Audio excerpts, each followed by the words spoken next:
오늘 제목은 여기에 20절에 나와 있는 너희가 내 안에 내가 너희 안에 라는 제목입니다. 요한복음은 다른 복음서와 구별되는 중요한 특징이 있습니다. 그 중에 하나가 내가 너희 안에 그리고 너희가 내 안에 라는 말씀입니다. 이것이 요한복음의 기초가 되는 메시지입니다. 그리고 더 나아가서 너희가 내 안에 있고 내가 너희 안에 있는 것을 너희가 알리라, 오늘 20절에서 말씀하고 있죠. 우리가 하나님이 내 안에 계시고 예수가 내 안에 계시고 내가 예수 안에 들어간다는 것은 어떻게 알 수 있을까요? 오늘 본문 17절에서 말씀하고 있습니다. 그는 진리의 영이라 세상은 능히 그를 받지도 못하고 이는 그를 보지도 못하고 알지도 못함이라. 그러나 너희는 그들을 아나니 그는 너희와 함께 거하시며 그는 너희와 함께 거하시며 또 너희 속에 계시겠음이라. 오늘 시간 실질적으로 예수께서 내 안에 들어오는 거예요. 우리도 예수 안에 들어가는 거예요. 두 가지 제도가 있습니다. 예수 그리스도를 내가 믿음으로 내가 예수 안에 들어가는 것은 세례죠. 그리스도와 연합이 이루어져서 세례로 들어가고, 또 그것을 의식적으로 표현한 것이 성만찬. 성만찬, 예수의 살과 피가, 예수의 생명과 영생이 내 안에 들어온다는 거예요. 이 두 가지를 통해서 우리가 예수 안에 들어가고 예수가 내 안에 들어오는 것입니다. 기독교는 교리와 이론으로 머무는 것이 아니라 선포된 말씀을 그대로 경험하고 소유하는 거예요. 누가요? 내 영혼이요. 그게 기독교입니다.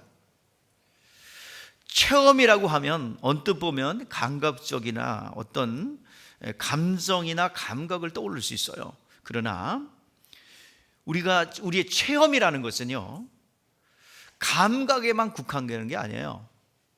이성적이며 영적인 것을 포함하고 있습니다.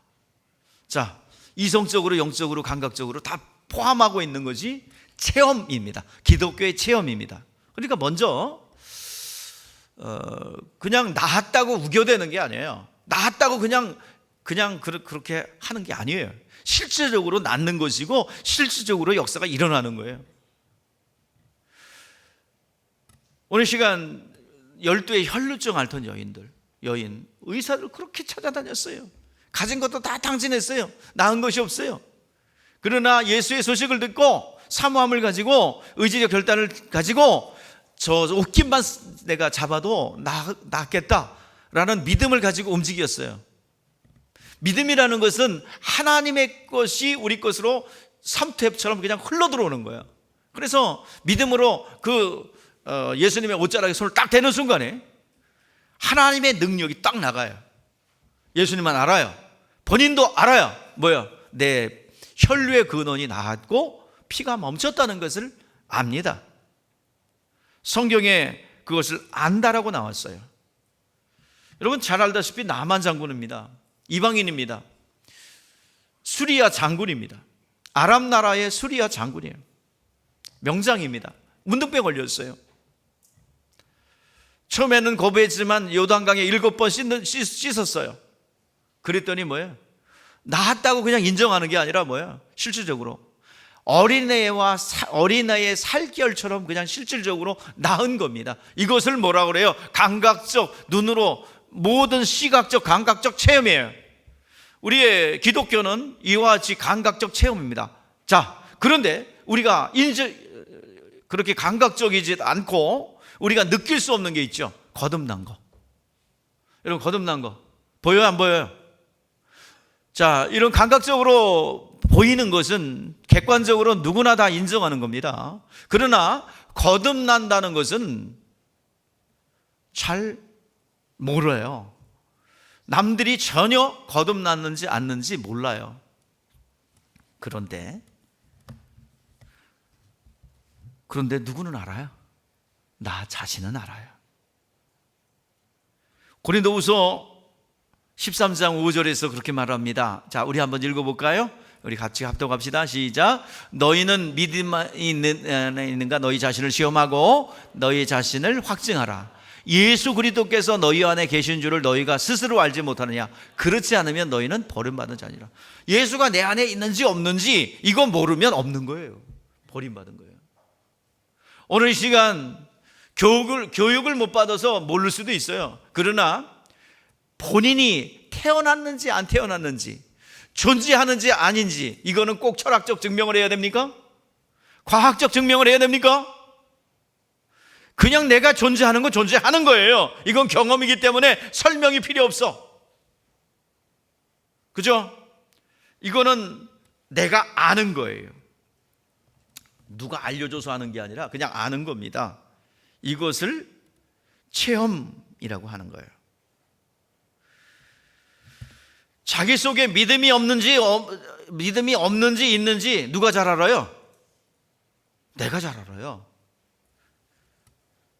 오늘 시간 우리는 그냥 그렇다니까 맹종해서 따라가는 게 아니에요. 여러분, 교회 크다고 부러워하지 마세요. 교회가 자유가 있어야 돼요. 어마어마하게 큰 교회인데 거기는 교회가 싹 세팅해놓고 이대로 가! 안 가면 그냥, 그리고 아무것도 해서 로봇처럼 거기에 그냥 끌려가. 되게 커요, 교회. 우리나라에서 되게 커. 근데 여러분, 그거 분별하지 못하잖아요. 여러분, 진리 안에는 자유가 있습니다. 내가 선택하고 움직이는 거예요. 강요하는 게 아니에요. 여러분, 기독교를 종교의 반열에 올려놓고 동등하게 바라본다면 큰 오해를 하는 것입니다. 여러분, 종교라는 단어가 있어요. 종교라는 말은요, 종자가 마루 종자예요. 용마루 알아요? 여러분들? 집안에 대들보에 용마루 있죠? 용마루 용자예요, 이게. 종교라는 것은 용마루 아래서 너들 다 순종하라는 거예요. 교리를 만들어 놓고, 의식을 만들어 놓고 맹종하는 거예요. 그것을 종교라고 합니다.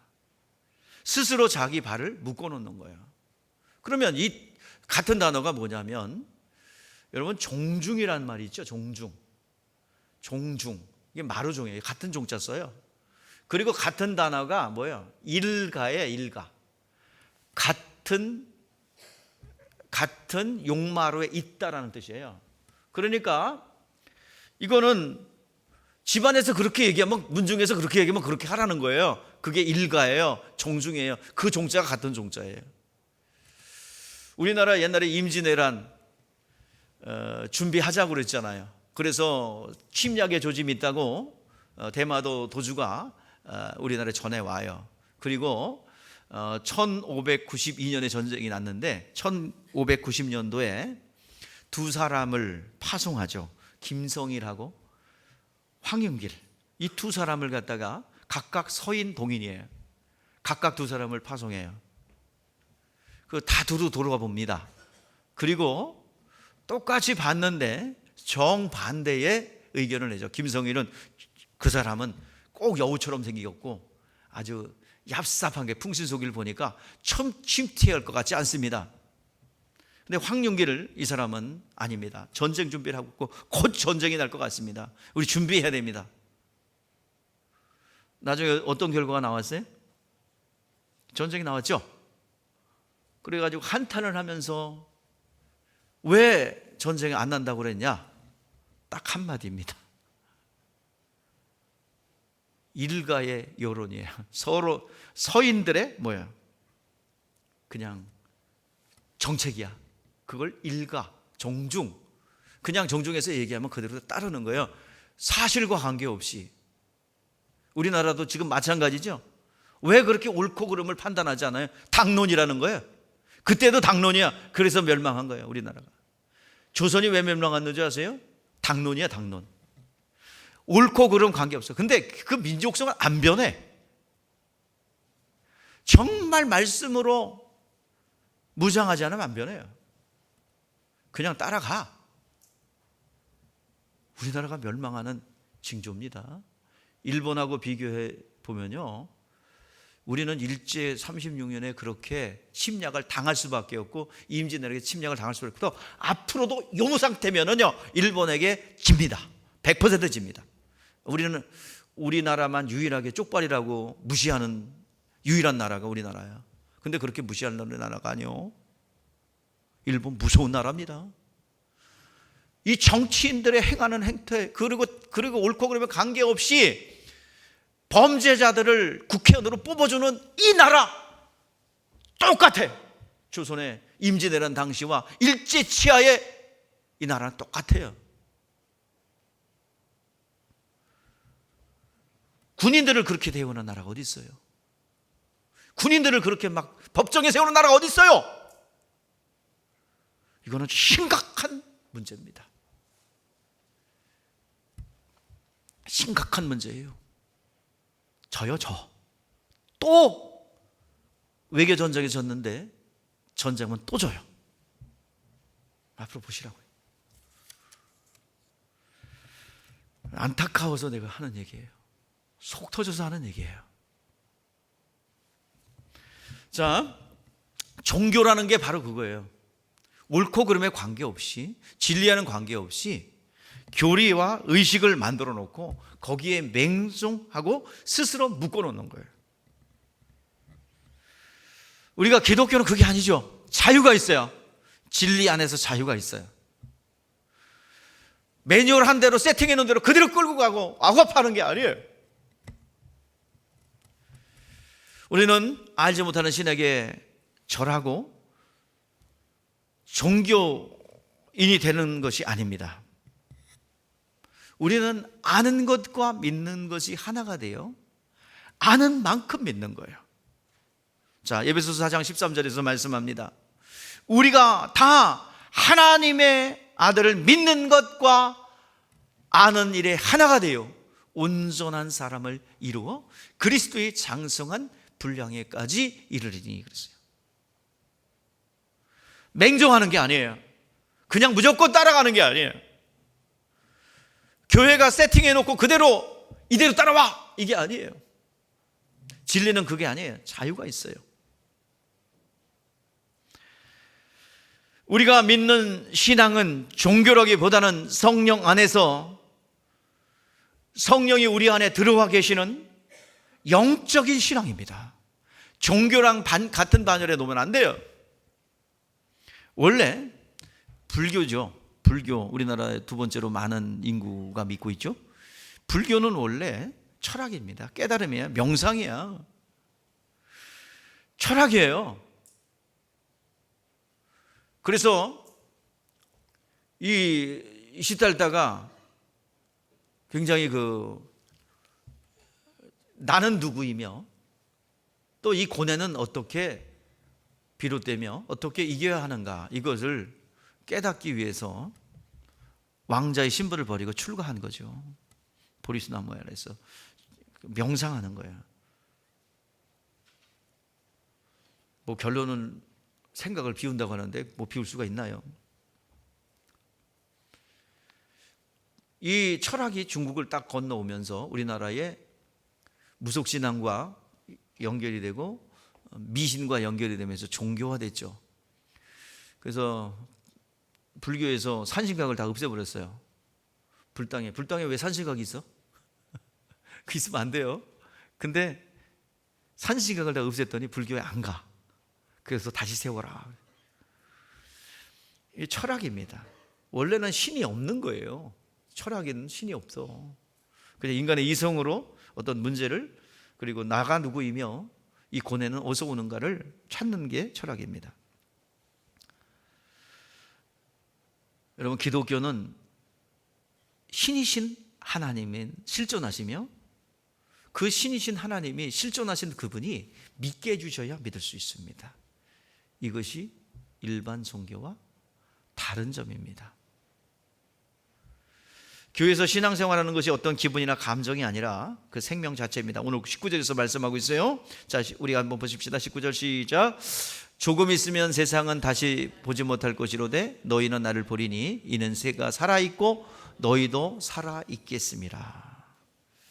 신앙생활은 교리나 또 타 종교의 어떤 의식을 세워놓고 거기에 따라가는 것이 아니라 실질적으로 살아계신 하나님과 만나는 것이고, 그 살아계신 하나님으로서 내가 사는 거예요.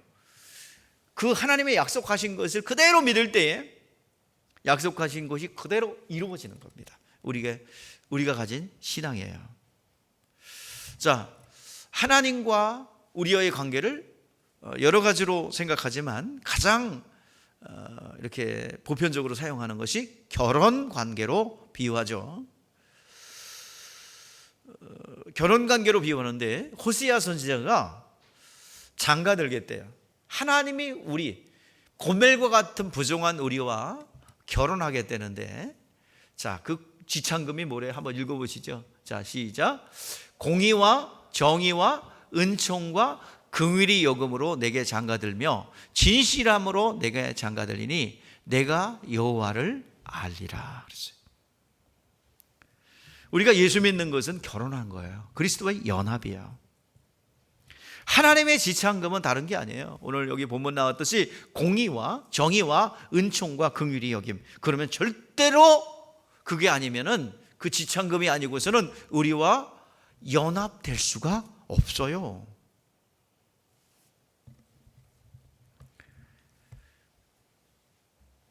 여러분, 결혼했다는 사실은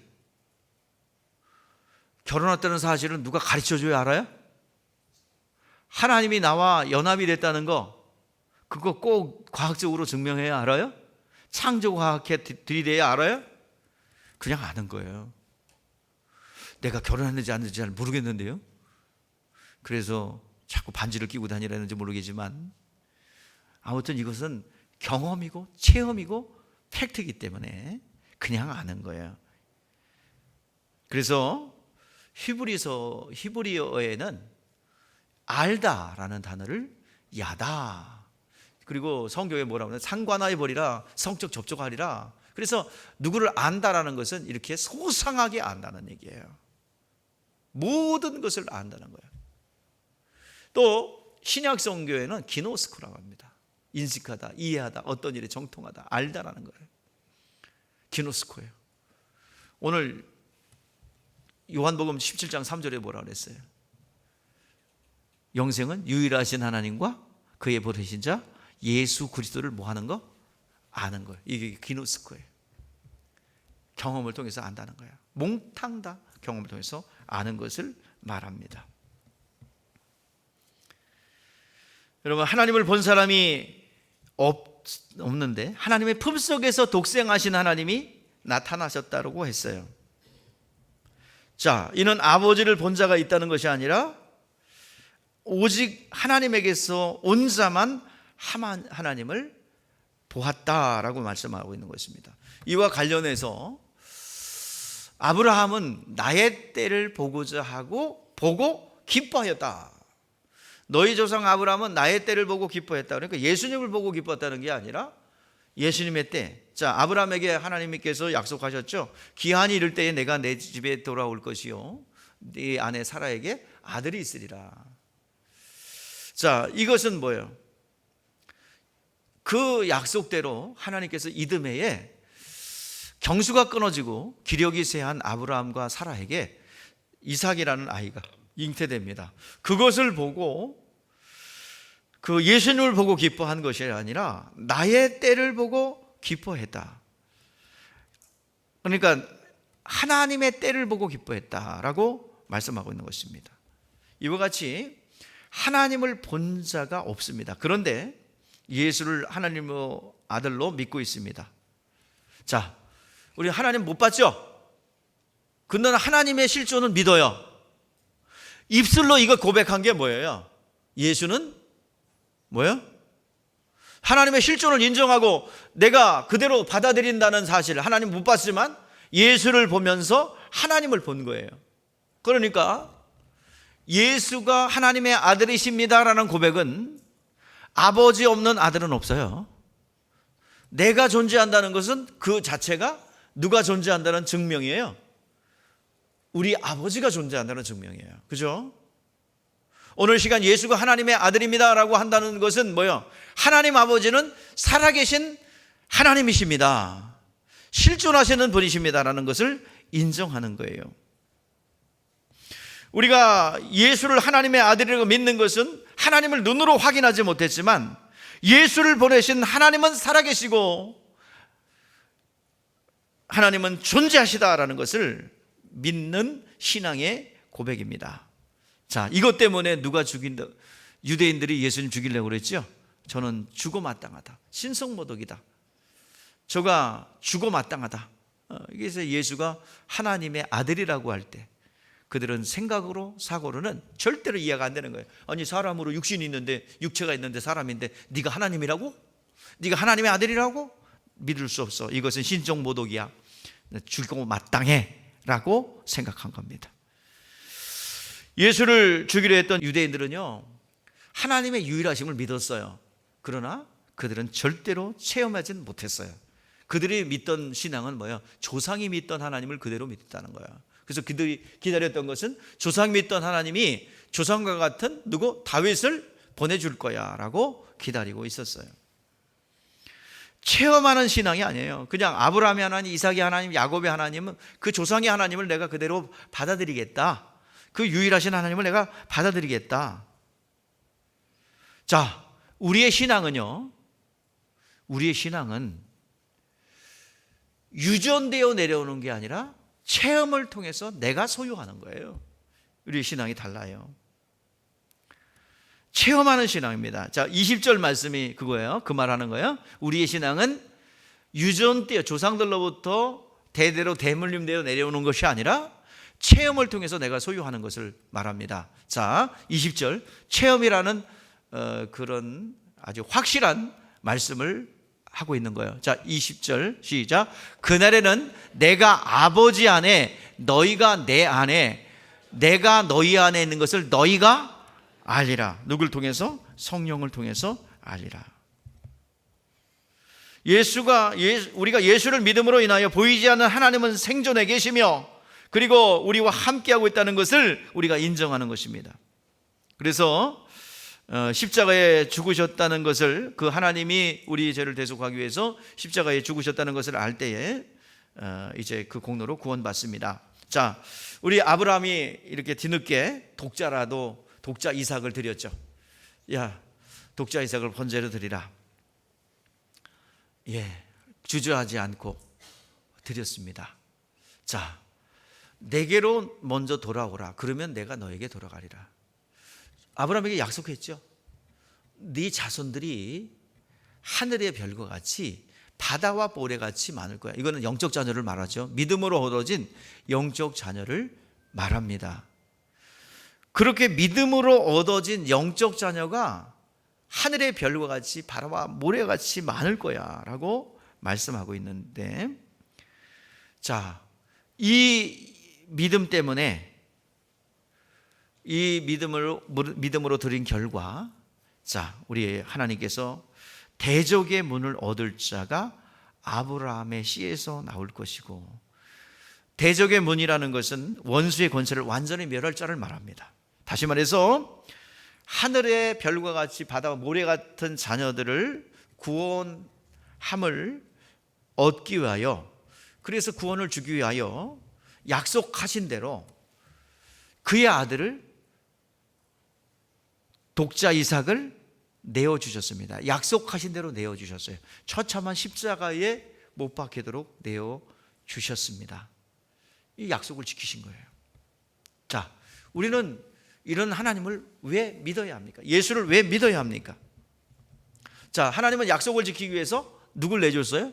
아브라함을 통해서 약속하시더니 그 약속 그대로 아브라함의 믿음을 가진 하늘의 별과 같이 바닷가의 모래와 같이 많은 사람들을 구원하기 위해서, 그 약속을 지키기 위해서 누가 오셨어요? 독생자를 죽는 데까지 내어주셨습니다. 여러분, 사람에게서 가장 소중한 게 뭐예요? 아무리 귀중한 물건이 있다 할지라도 자신만큼은 귀중하지 않죠. 아들만큼은 귀중하지 않아요. 하나님께서 가장 귀중한 것, 이것을 내어주셨어요.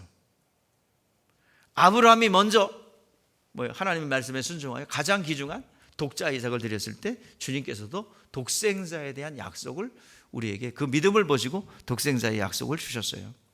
하나님 아버지께서 가장 귀한 것을 우리에게 내어주셨다고 한다면 내어주지 못할 것이 어떻겠느냐 하는 거예요.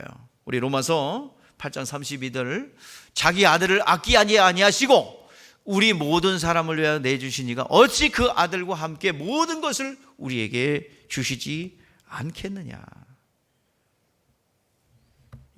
하나님께서 가장 값진, 모든 피조물이 아무리 크고 아무리 광대하다 할지라도 아들에게 속해 있어요. 아들을 위해서 지은 것에 불과합니다. 그러니까 만물보다 더 크신 것이 독생자 아들이에요.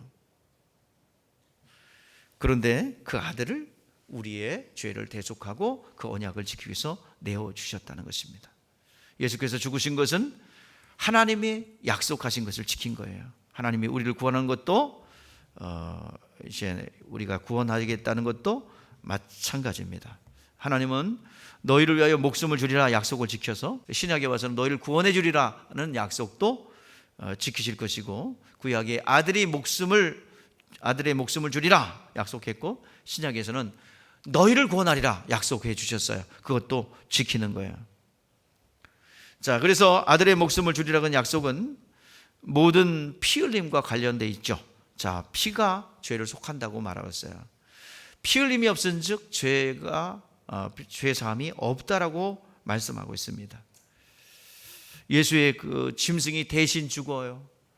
죄를 범할 때마다 소나 양이나 짐승이 죽어요. 이건 약속이에요. 무슨 약속? 비와 상징으로서 대속자가 와서 구체적으로 행할 것에 대한 예언이 구약의 제사를 통해서 우리에게 주어집니다.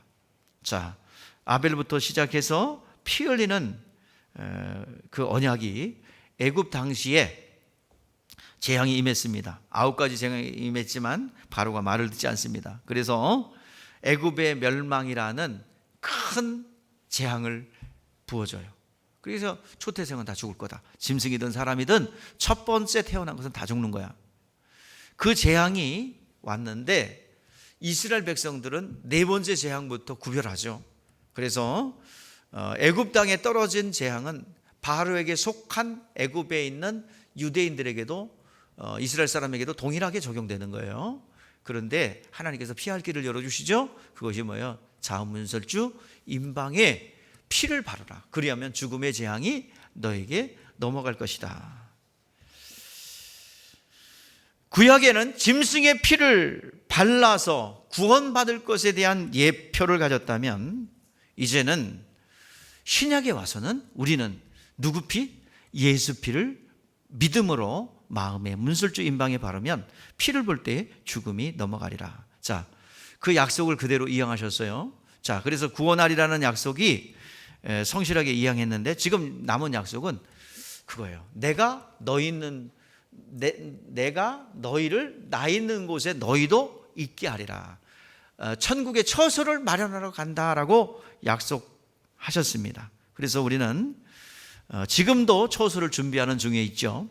믿을 때마다 처소를 준비하고 있는 것입니다. 자, 우리가 믿어야 하는 이유가 뭐예요? 하나님께서 약속을 지키기 위해서 모든 것을 이루어 놓으셨고 이루어가고 있기 때문에 우린 믿어야 됩니다.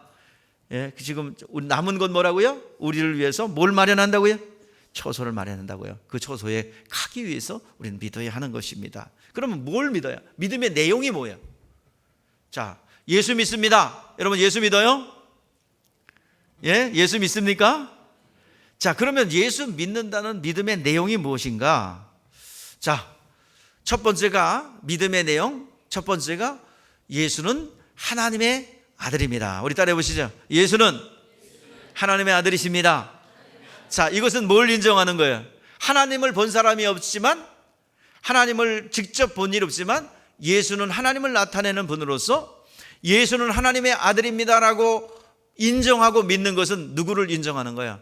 하나님 아버지의 실존과 그의 일하심을 인정하는 거야. 그가 보내신 분이다. 자, 예수는 하나님의 아들이십니다. 무슨 고백? 예수는 하나님의 아들이십니다. 무슨 고백? 하나님은 살아계신 분이십니다. 우리를 위해 일하신 분입니다. 두 번째는요, 예수 공로 믿는 거예요. 예수 공로. 예수께서 나의 죄와 저주를 담당하시기 위해서 채찍에 맞으셨고 죽으셨고 부활하셨어요. 예수께서 이루신 것을 그대로 받는 거예요. 채찍에 맞으심으로 질병을 담당하셨고, 가난케 되심으로 우리의 가난을 담당하셨고, 십자가에 죽으심으로 우리 지옥 갈 모든 원죄를 해결하신 분이십니다. 예수 공로 의지합니다. 내가 구원받는 것은 예수의 공로 때문에 구원받는 거예요. 내 자신의 의로운 행동 때문에 구원받는 것이 아니고, 나의 종교적 행위가 열심이기 때문에 구원받는 것이 아니라 철저하게 나는 예수 공로 의지합니다. 채찍에 맞으시고 죽으시고 가난케 되신 공로를 의지하는 겁니다. 자, 예수 믿는다고 첫 번째 뭐라고요? 하나님의 아들이심을 믿고, 또 두 번째가 내용이 뭐예요?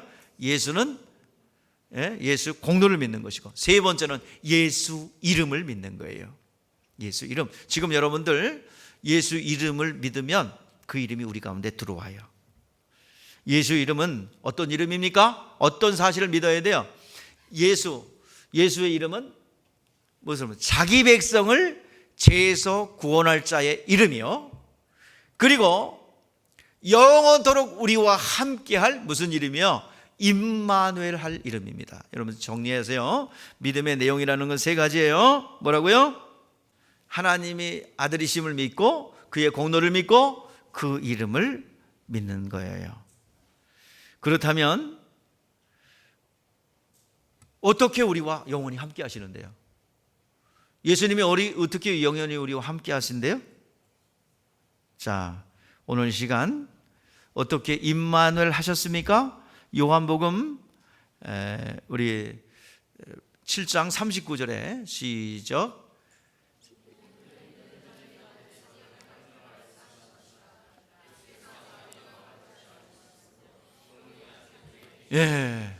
자, 성령이 들어올 때 그 이름으로 우리 안에 들어와요. 그러므로 영원히 우리와 임마누엘 하는 겁니다. 예수 오시기 전에는 성령이 우리 안에 들어온 일이 없어요. 밖에서 일했죠. 자, 그렇게 히브리서 8장 10절 말씀에 보니까 구약시대에는 하나님의 법이, 하나님의 말씀이 우리 안에 머물 수가 없어요. 그러나 신약시기에 오면서, 자, 한번 보세요. 약속하신 대로, 자, 히브리서 8장 10절 시작. 또 주께서 이르시되 그 날 후에 내가 이스라엘 집과 맺을 언약은 이것이니 내 법을 그들의 생각에 두고 그들의 마음에 이것을 기록하리라. 나는 그들에게 하나님이 되고 그들이 내 백성이. 그러니까 말씀을 밖에다가 돌판에 새겨놓은 것이 아니라 우리의 심령 속에 마음의 신비에 새겨놓는다고 말씀하고 있습니다. 진리가 내 영혼에 들어온 자들은, 성령으로 진리가 내 안에 들어온 자들은요, 각각 하나님을 체험한 자들이에요. 경험한 자들이에요. 하나님을 아는 자들이에요. 그렇기 때문에 믿음으로 하나님을 섬기며 봉사합니다. 억지로 종교적 의무감에서나 어떤 바라고 뭘 하는 게 아니에요. 하나님을 알기 때문에 헌신하고 봉사하는 거예요. 자기 영혼을 위해서 기쁨으로 봉사하고 헌신하는 거예요. 억지로, 체면 때문에 억지로 하는 게 아니에요. 체험했기 때문에 하는 거예요. 그래서 체험했기 때문에 자기 영혼을 위해서 내 육체를 스스로 포기하고 절제하는 겁니다. 그것이 주님의 마지막 날 갚아준다는 사실입니다. 가끔 신앙생활 하면서요, 열심히 한 것에 대해 후회하는 사람도 있어요. 뭐 하려고 그래요? 이미 해놓은 거. 어떤 사람은요, 물질이 어렵다고 헌신한 걸 후회하네. 그럼 뭐 하려고 그래요? 하나님께서 그걸 갚아줄 건데 괜히 헌금해갖고 어려워. 뭐 그 헌금해갖고 어려운 게 아니에요. 잠깐 어려울 수도 있고 그렇죠. 그래가지고 헌신한 게 너무 아까워. 그리고 후회해. 가만히 있으면 하나님이 보상해주고 때에 따라서 돕는 은혜를 주실 터인데 뭐 하려고 그거를 입방정 떨어서 그걸 털어버리냐고요. 이렇게 답답한 노릇이에요. 우리가 고민할 때요, 여러분들 이 세상에 고민이 있어요, 없어요? 없어요? 자, 고민이 없고 고뇌가 없는 사람은 두 가지 중에 하나예요. 아니요, 한 가지밖에 없어. 고뇌가 없고 고민이 없는 사람들, 정신질환. 자, 항상 정상적이면 고뇌가 있어요. 예수 믿든지 안 믿든지. 그러면 예수 믿는 사람들은 고뇌를 하더라도 누구 뜻대로? 하나님 뜻대로 해야 됩니다. 자, 고린도후서 7장 10절에서 말씀하고 있습니다. 우리 한번 읽어보시죠. 시작. 하나님의 뜻대로 하는 근심은 후회할 것이 없는 구원에 이르게 하는 회개를 이루는 것이요, 세상 근심은 사망을 이루는 것이다. 여러분, 세상 근심하지 말고 하나님 안에서 고뇌하시기를 바랍니다.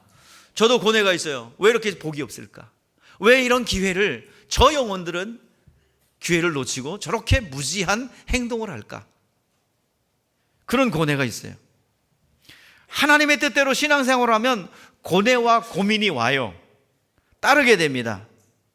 먼저 첫 번째 오는 과정이 성결의 강을 건너기 전에 오는 고뇌가 있어요. 자, 우리 로마서 7장에 나오는데요, 사도 바울이 고뇌하는 거예요. 하나님의 말씀 앞으로 더 나가면서, 진리 앞으로 나가면서 그동안 율법에 정통한 사도 바울이 이제 진리 앞에 나오면서 괴로워. 왜? 예차의 성품과 하나님의 이 성결의 마음이 서로 충돌을 합니다. 여러분들 예수 믿고 나서 막 고뇌하고 고통스럽고 막 이런 게 있죠, 그죠? 그거 정상이야. 내가 잘못 믿었나? 뭐 할 정도로 말씀이 들어오면요, 이 고뇌가 와요. 이걸 영적 홍역이라고 그래요. 반드시 이걸 통과해야 돼요. 다 와요, 다. 누구나 안 오는 거예요. 이런 얘기하면, 목사님, 나는요 절대로 아닐걸요. 내가 이 죽다 살아났는데 무슨 그런 말이 있습니까? 사도 바울도 그랬는데요. 자, 우리 한번 읽어보시죠. 시작. 내 지체 속에 한 다른 법이 내 마음의 법과 싸워 지체 속에 있는 죄의 법을 사로잡는 것을 보는다. 오호라, 나는 공고한 사람이로다. 이 사망의 몸에서 누가 나를 건져내랴. 예, 고뇌하는 거예요. 고통스러운 거예요. 괜히 본전 생각나고요, 손해보는 것 같고요, 내가 지금 뭐 그러면서 근본이 막 흔들려요. 그게 뭐예요? 이 고뇌예요, 고뇌. 성화의 과정에 있는 당연한 겁니다. 그러면서 믿음은 서서히. 그러니까 해야 될 일은 뭐예요? 자리만 붙어 있으면 돼요. 비복연락의 공동체에 자리만 붙어 있으면 하나님이 해결하십니다. 튀어나가는 건 원수 마귀가 하는 거예요. 여기서 나가, 빨리. 여기만 교회야? 나가. 그 나가고 나서 때려 잡는 거예요. 그 다음부터 어디 가서 보호 받으려고, 어디 가서 뭔 소리 들으려고, 때려 잡는 거예요. 그 다음부터는 서서히 조금씩 무너져요.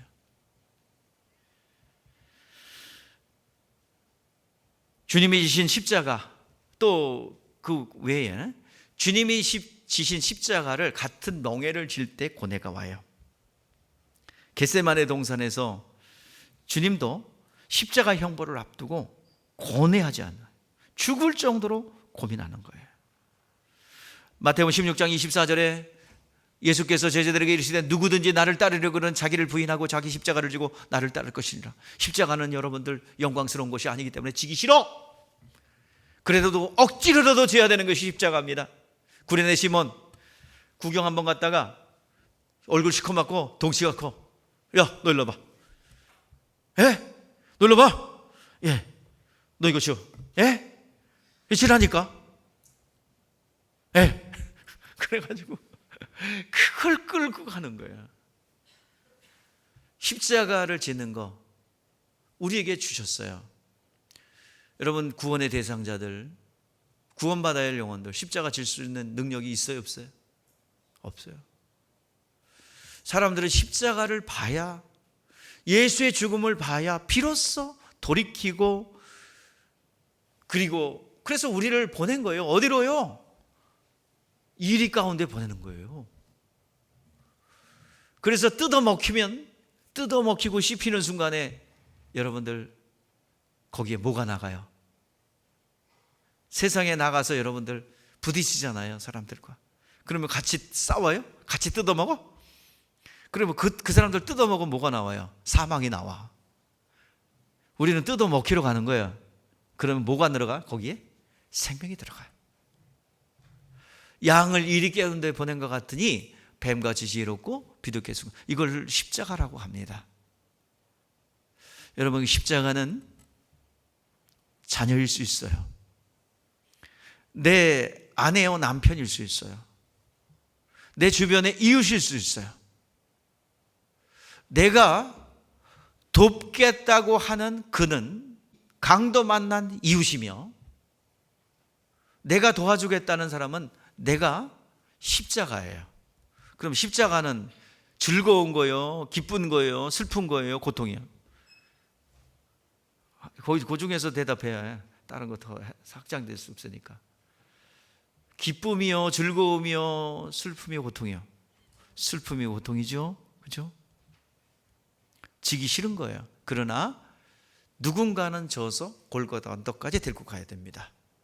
그래야 십자가에 못 박히신 예수를 볼 수 있고, 그 십자가에 못 박힌 예수를 봐야 부활의 능력도 경험할 수가 있습니다. 오늘 신앙은 번민과 함께 신앙이 성숙하는 거예요. 성결의 강도 건너고 주님의 마음과 심장도 소유할 수가 있는 것입니다. 자, 오늘 내가 너희 안에 오리라 하신 주님의 말씀은 성령으로 너희 가운데 임하리라 하는 것이에요. 예수의 이름을 믿는 것은 임마누엘, 곧 하나님이 우리와 함께하는 경험입니다. 자, 오늘 예수는 언제나 우리 안에 들어오셔서 함께 하시는데요. 20절 말씀을 한번 보시죠. 시작. 내가 아버지 안에 있고 아버지가 내 안에 있는 것 같이 나도 너희 안에 들어가신다 라고 말씀하고 있죠. 자, 그것을 누가 알리라? 내가 너희 가운데 들어간 것을 누가 안대요? 너희가 알리라 그랬어요. 지금 우리 영혼은 어디에 머물러 있습니까? 우리의 신분이 속해 있는 것이 어디입니까? 우주에 속해 있습니까? 우리는 우주에서 살아요. 물 가운데 살아요. 배를 타고 살아요. 방주를 타고 살아요. 그러나 물 가운데 살지만 물이 우리를 들어오게 해서는 안 돼요. 이 세상은 문화 문명 가운데 우리는 존재합니다. 자, 우리는 세상에 속한 사람이 아니죠. 우리는 누구에게 속했어요? 예수에게 속하여 하나님 안에 속하 있는 사람입니다. 예수께서 이 세상에 왔지만 예수는 이 세상에 속한 자가 아니죠. 누구에게 속했어요? 아버지 안에 속한 자가 되었습니다. 우주 안에 계셨지만 그는 아버지, 우주보다 크신 아버지 안에 있었어요. 우리는 그리스도와 연합을 했죠. 뭐를 통해서? 세례를 통해서 연합을 했고, 믿음을 통해서 그리스도에 연합을 했어요. 우리가 주님 안에 있어요. 그래서 우리 주님은 우리를 형제라 부르신 것을 부끄럽지 않게 생각한다고 히브리서 2장 11절에서 말씀하고 있습니다. 형제라 여김을 부끄럽지 않게 생각한다고 말씀하고 있습니다. 예수께서 이 세상에 있을 때 아버지 안에 있는 것 같이 우리 육체가 아직 세상에 있을지라도 우리는 이미 아버지 안에 들어간 거예요. 불순종의 아들들처럼, 그리고 불순종의 아들처럼 이제 우리 역사하는 불순종의 아들에게 역사하는 영에 있는 자들이 아니라 아버지 안에 있습니다. 에베소서 2장 2절에서 말씀하고 있죠. 오늘 시간, 이제 내가 너희 안에. 자, 우리가 누구 안에? 내가 너희 안에. 예수가 우리 안에. 우리가 어떻게 예수가 우리 안에 들어오고 우리가 예수 안에 들어갈까요? 자, 믿었다고 한다면, 그리고 세례라 성만찬을 통해서 우리가 그것을 깨닫는다고 한다면 말씀에 순종하는 거예요. 그게 내가 어디 안에 거하는 거예요? 예수 안에 거하고 예수가 내 안에 거하는 것이고, 이것을 알게 하는 이는 누구예요? 성령께서 알게 한다는 거예요. 오늘 시간 예수가 여러분 가운데 머물기를 원합니다. 하나님 아버지가 예수 안에 있는 것 같이 우리도 예수 안에 거하여 보호받는 여러분 되시기를 바랍니다. 주님의 말씀에 그래서 순종하기 위해서 귀를 기울여야 되고 들어야 되겠죠. 이것을 듣게 하신 이가 누구예요? 예수 그리스도요, 성령이에요. 오늘 시간 우리가 예수 안에 있기를 주의 이름으로 축복합니다. 기도하겠습니다.